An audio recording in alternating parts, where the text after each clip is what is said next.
Okay. show. And so we encountered, sharks was last week. Yep. So, and orcas hate sharks. Don Johnson, from primetime king to personal crisis. He was once the epitome of charm and style on television. Don Johnson had everything: sleek sports cars, designer suits, and the admiration of nearly every woman in Hollywood. During the 1980s, Don Johnson ruled the entertainment world. But what unfolded once the cameras stopped rolling is truly jaw-dropping. How does someone go from being a beloved primetime superstar to facing the harsh brink of homelessness? One day, he was raking in massive paychecks per episode. The next, he was scrambling to make ends meet through last-ditch efforts. While the public praised him as a screen icon, behind closed doors, Don was enduring an emotional nightmare. How could everything slip away so fast? And at the age of 75, how is he managing to stay afloat? Once you understand the full extent of his journey, your perception of Don Johnson will never be the same. He went from having absolutely nothing to reaching Hollywood heights. But to truly appreciate his fall, you first need to understand just how enormous Don's success was during his peak. From cultural icon to 1980s megastar.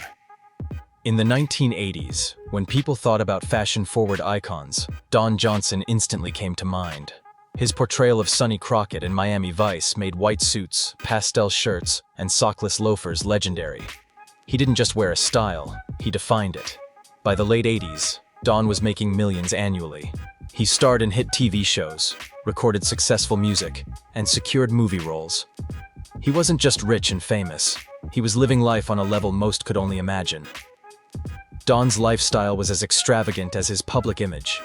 He owned several lavish homes, including a sprawling ranch in Colorado, a Hollywood mansion, and a high-end Miami property. His garage housed luxury vehicles like Ferraris, Lamborghinis, and Porsches. His world looked like the American dream turned up to the maximum. And the company he kept only confirmed his elite status. Icons like Jack Nicholson, Barbra Streisand, and Melanie Griffith were regular companions. Even a young Leonardo DiCaprio, who would later date Don's daughter Dakota Johnson, was part of his circle. Life seemed flawless until everything started to unravel. Humble beginnings, a far cry from fame.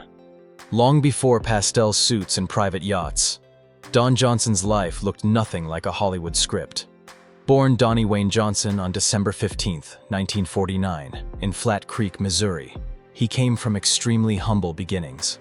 His mother was just 16 when she gave birth to him, and his father was only 19. They were teenagers trying to raise a child while living hand-to-mouth.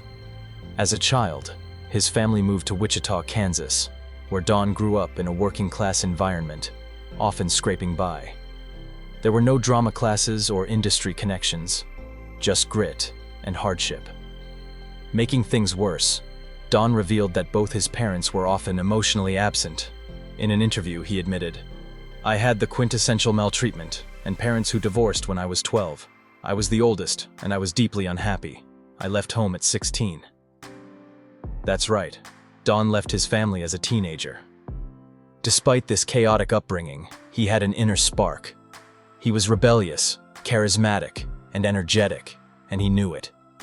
Deep inside, he longed for something beyond small-town struggles.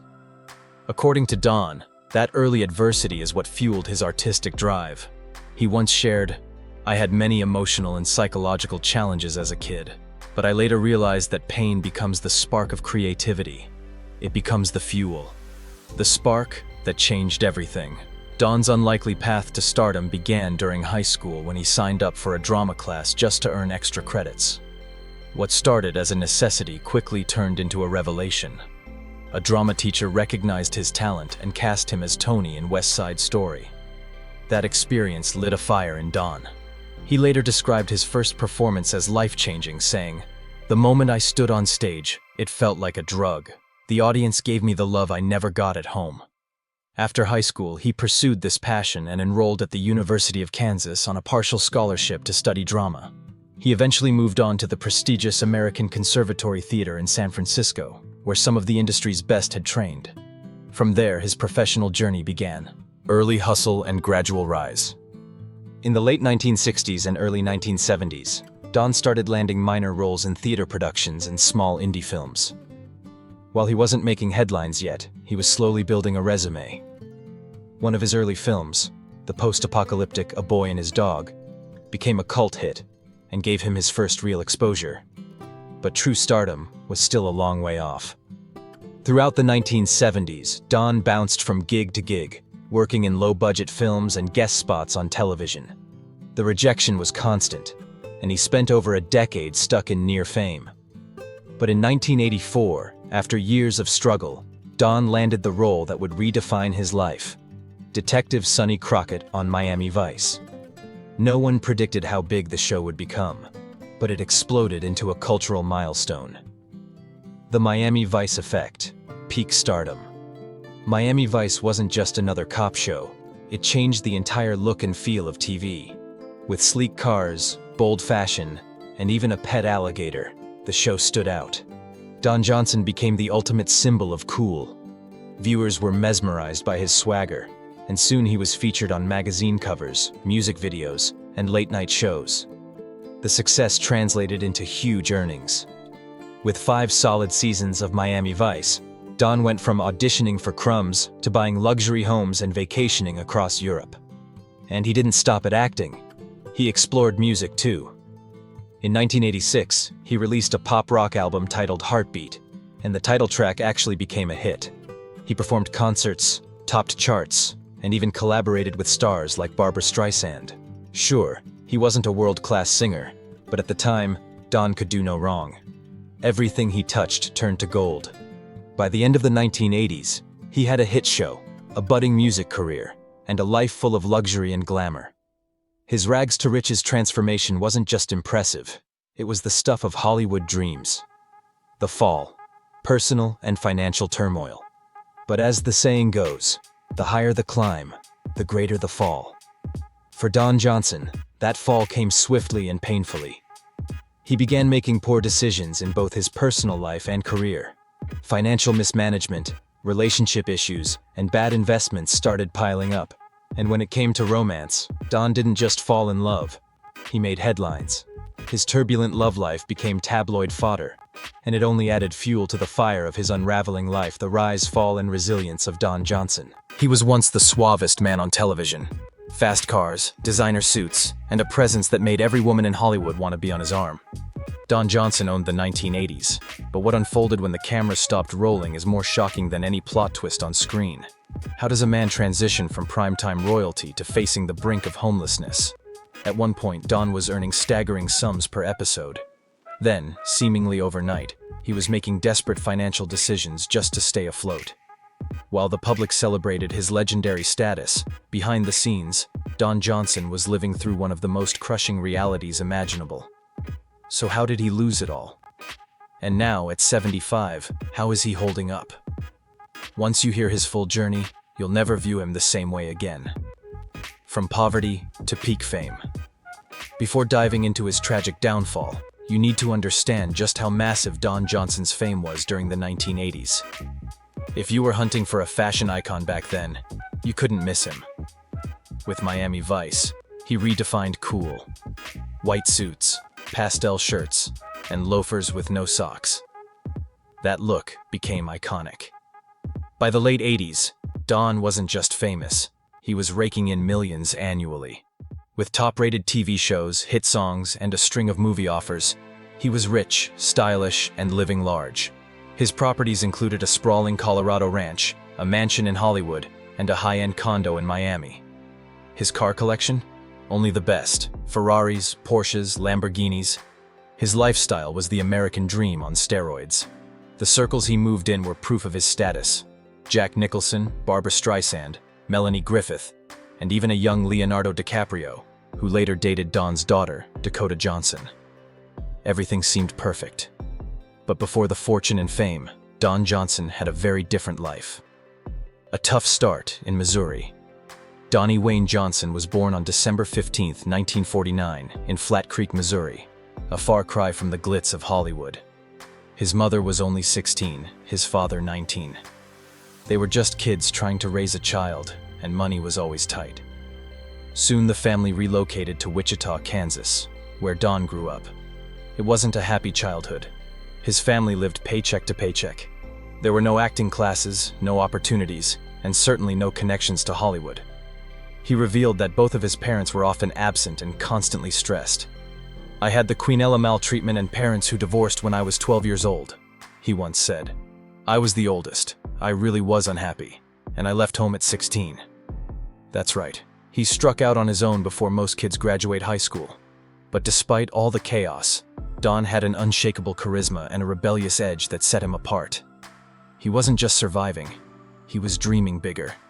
And that dream began to form in high school, almost by accident. Discovering the stage. In a bid to earn extra credit, Don joined the school's drama program. That simple decision changed his life. He was cast as Tony in West Side Story, and the stage embraced him. "The moment I stood on stage, it was like a drug," he recalled. "The audience was giving me love I didn't get at home." Encouraged by that experience, he pursued acting seriously. He won a partial scholarship to the University of Kansas, majoring in drama. He later transferred to the American Conservatory Theater in San Francisco, a move that would kickstart his career. In the late 60s and early 70s, Don landed small theater roles and parts in indie films. One of his early appearances was in the post-apocalyptic film A Boy and His Dog, which became a cult hit. But it would be another decade before he hit the big time. Becoming a cultural icon. After over 10 years of chasing stardom, Don Johnson finally caught it in 1984, with his breakthrough role as Detective Sonny Crockett in Miami Vice. Nobody predicted the show's massive success, but it became a phenomenon. Don was more than an actor. He became a fashion statement, a pop culture icon, and a heartthrob. The fast cars, the pet alligator, the music, all of it defined a new era of television. With Miami Vice's 5-season run, Don became one of the most recognized faces in the world. He began earning tens of thousands of dollars per episode and lived a globe-trotting lifestyle filled with yachts, vacations, and luxury everything. But acting wasn't enough. In 1986, he ventured into music, releasing a rock-pop album titled Heartbeat. Surprisingly, it was a hit. The title track charted on Billboard, and Don even performed live and recorded duets with stars like Barbra Streisand. He wasn't the best singer, but at that point, he could do no wrong. By the decade's end, he had it all: money, fame, a music career, and global influence. But as with many Hollywood tales, the higher you climb, the harder you fall. Love, loss, and Hollywood heartbreak. Don Johnson's romantic life was just as colorful as his career. He's been married 5 times to 4 different women. 2 of those unions were annulled within days, and to this day, little is known about the women involved. Don has only mentioned that one was a dancer and the other a rich bimbo. But things got serious when he met Melanie Griffith in 1973 on the set of The Herod Experiment. She was just a teen, and their relationship raised eyebrows. By the time Melanie turned 18, they were engaged. They married in January 1976 and were divorced by November of the same year. Passionate and chaotic. Amazingly, they reunited in 1989 and had their daughter Dakota Johnson, who would go on to become a star. But by 1996, it ended again. Melanie later admitted, "He's no angel. He is not easy. We are changing in different ways." Still, Don said, "Some people are just meant to be together. We got married twice. I don't believe love dies. It changes." Other high-profile relationships followed. He dated Barbra Streisand, model Patty Darbanville, with whom he had a son, Jesse Johnson, and was briefly linked to Uma Thurman. Then there was Jody Lynn O'Keefe, who played his daughter on Nash Bridges. They started dating when she was 18, and he was nearly 50, sparking a media frenzy. But in 1999, Don Johnson shocked everyone by marrying Kelly Flegger, a school teacher from San Francisco. She was 27, he was 49. The age gap raised eyebrows, but the marriage lasted. Over 2 decades later, they're still together with 3 children and no scandals. Don credits Kelly with keeping him grounded after years of chaos, fame, addiction, and the beginning of the fall. As glamorous as it looked, Don's success came at a price. Behind the $1 million smile was a man battling personal demons. After Miami Vice took off, the non-stop parties began. And in the 80s, parties meant alcohol, drugs, and everything in between. He was under constant pressure, juggling work and fame, and substances became his escape. Years later, he admitted, "In Hollywood, illicit substances were everywhere. It doesn't become a problem immediately, but it takes time." Eventually, addiction started affecting his work, relationships, and even his health. Rumors of erratic behavior spread. On a morning radio show, Don, clearly intoxicated, threatened and insulted the hosts live on air. It got so bad that he checked into rehab, though it was kept under wraps at the time. He later confessed that he had lost control and knew he had to get help, or risk losing everything. That fight against addiction would be a defining chapter in Don Johnson's life, but it wouldn't be the last of his struggles. The document scandal and financial crisis.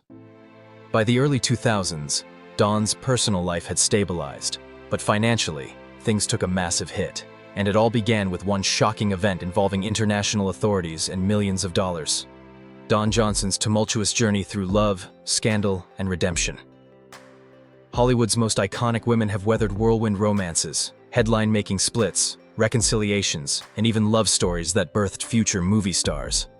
But few tales are as chaotic and captivating as that of Don Johnson. Known as much for his pastel-colored suits as for his turbulent romantic life, Don's heart was every bit as famous and unpredictable as his career. But let's rewind to where it all started. Surprisingly, Don Johnson has been married 5 times, but to only 4 different women.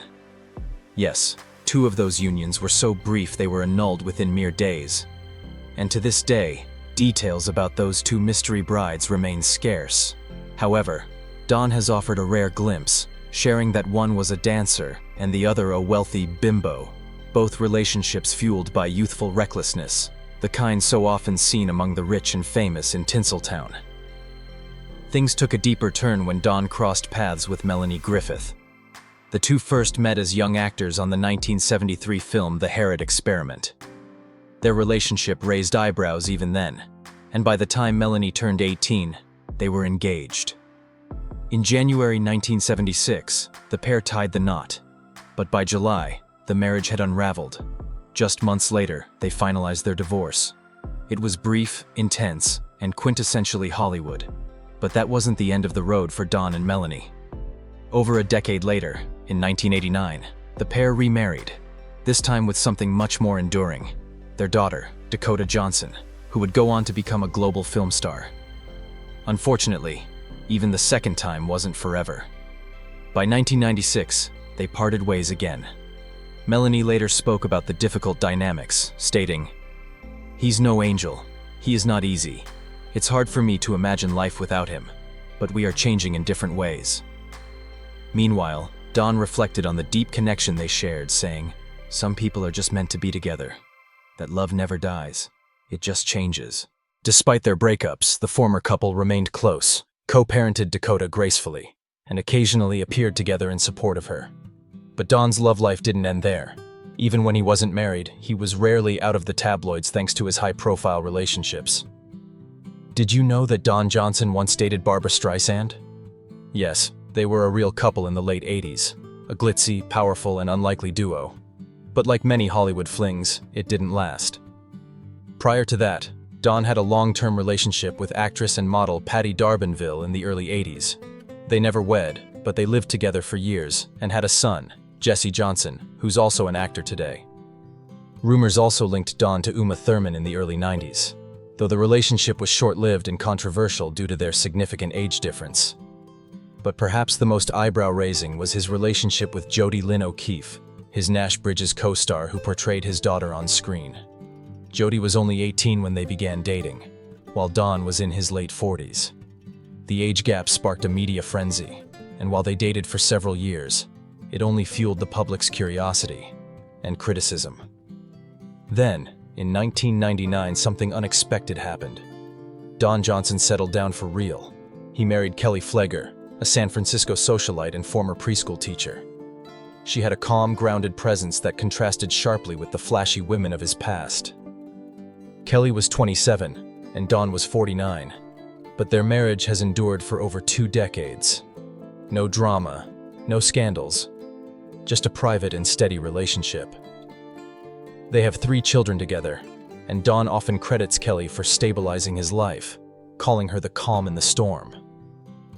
But before Kelly entered his life, Don had been spiraling through a dangerous lifestyle of excess.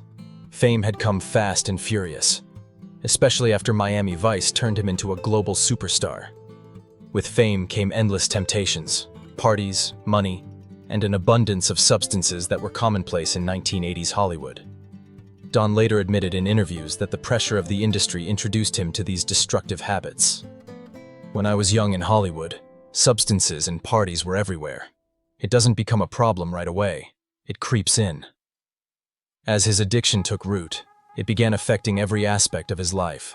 His relationships suffered, his health declined, even his work was jeopardized. In the early 90s, while still riding the success of Nash Bridges, whispers of erratic behavior began to surface. One incident made headlines: a chaotic, intoxicated rant during a radio interview with hosts Ron Diaz and Ron Bennington, where Don hurled insults live on air. Eventually, Don checked into rehab, though the details were kept quiet. He later admitted he'd reached a point where alcohol had taken over, and that if he hadn't sought help, he could have lost everything: his career, his family, and even his life. Though the road to recovery was steep, his battle with addiction wouldn't be the only trial he'd face: the $8 billion scandal that shook Don Johnson's reputation. By 2002, Don Johnson wasn't the golden boy he once was, but he remained wealthy, charming, and living large, still flying on private jets across Europe. That November, while crossing into Germany at the Swiss border, everything changed. During a routine customs inspection, officers discovered something extremely suspicious in Don's briefcase. Inside were financial documents connected to bank accounts worth over $8 billion. These weren't casual papers or tax forms. They were highly sensitive, detailed files tied to massive international transfers, which immediately triggered alarms for German customs officials. He was held for questioning, and an investigation into possible money laundering was launched. A spokesperson for the Customs Investigation Department stated, "If everything is legal, there's no reason to be transporting documents of this magnitude in a car."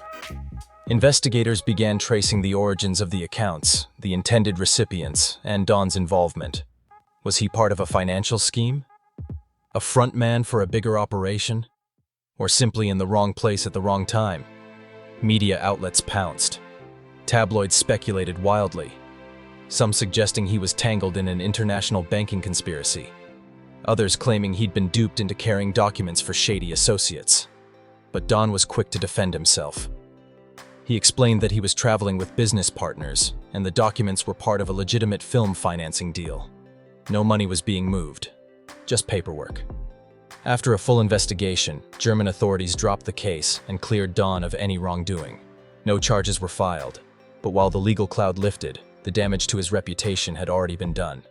Overnight, Don Johnson went from former heartthrob to the subject of an $8 billion mystery. The questions didn't stop. Was he broke? Desperate? Getting involved in risky side hustles? Regardless of the truth, the scandal stained his public image, and sadly, it marked the beginning of a financial downfall that would nearly destroy him. The fall, financial ruin, and the Aspen crisis. Despite walking away from the bizarre money scandal with no charges, Don Johnson's financial troubles only deepened. By the early 2000s, acting roles had slowed, but his lavish spending continued. He clung to the lifestyle of a megastar: multiple mansions, exotic cars, child support payments, and a long list of past relationships to financially maintain. He made risky investments without proper knowledge, and kept spending beyond his means. Eventually, it all began collapsing. The outward image of a rich celebrity hid a crumbling financial reality. And then came the most devastating moment: nearly losing his beloved Aspen estate. In 2004, court filings revealed that Don had defaulted on a $930,000 loan tied to his 10,000-square-foot Aspen home, a sprawling mountain retreat in one of America's priciest neighborhoods. The bank prepared to foreclose, and the situation became so dire that the property was just hours away from being seized. Don Johnson's $8 billion mystery and shocking fall from grace. Don Johnson might not have been the glitzy heartthrob of the Miami Vice era anymore, but he was still a well-known name: charming, charismatic, and jetting around the world in private planes. Then out of nowhere, his name exploded across international headlines. but not for a comeback role or a splashy red carpet appearance. This time, the spotlight was for something far darker. In fact, to this day, it remains one of the strangest, most baffling chapters in his storied career. In November 2002, while traveling across Europe, Don Johnson landed near the German-Swiss border. It was the kind of destination wealthy elites love for discretion and banking privacy. But during a routine customs inspection, something deeply unsettling was uncovered in Don's luggage. Officials opened his briefcase and found financial documents, extremely sensitive ones, linked to offshore accounts allegedly holding more than $8 billion. These weren't simple banking forms or tax returns. They were high-level investment papers and records tied to major global money transfers. It was more than enough to raise serious red flags. German authorities immediately detained him for questioning and launched a probe into potential money laundering. A spokesperson from their customs investigation department told the press, "There is a credible suspicion that Mr. Johnson was acting on behalf of others. If everything is above board, you don't carry documents of this magnitude in a car." This opened a Pandora's box of speculation. Who were these accounts linked to? What was Don's true involvement? Was he connected to powerful financiers, or had he unknowingly become entangled in something more sinister? Media outlets pounced, theories exploded. Some tabloids suggested Don Johnson was part of a high-level financial conspiracy. Others claimed he was just a pawn, possibly tricked into transporting confidential documents for shady businessmen. But Don stood firm. He denied any wrongdoing. He told investigators he had simply been traveling with business contacts, and the documents were related to a film financing deal. No actual money was being moved, just paperwork. And after a thorough investigation, German officials ultimately agreed. No laws had been broken, and the case was dropped within weeks. There were no charges, no convictions, just confusion and damage control. But even with his name cleared, the headlines had already left a stain. People began asking questions. Was Don broke? Had he gotten involved with the wrong crowd? Was this just the beginning of a bigger problem? For a man who had already faced his fair share of personal controversies, this was another brutal blow. Hollywood distanced itself. Despite being legally exonerated, the fallout cost him deals, and it marked the start of an even more difficult financial period in Don Johnson's life. Don Johnson's financial spiral. Even after surviving the bizarre $8 billion scandal, Don Johnson's money problems were only beginning. By the early 2000s, the fame had cooled. The steady acting work had slowed, but Don's spending didn't. He kept living like the cash would never stop flowing. Multiple luxurious homes, flashy cars, expensive relationships, child support, and the general price tag of maintaining a celebrity lifestyle. It was a recipe for disaster. And then came the business ventures, many of which he didn't fully understand. Those risky investments began to pile up. Meanwhile, his regular income couldn't keep up with the bills.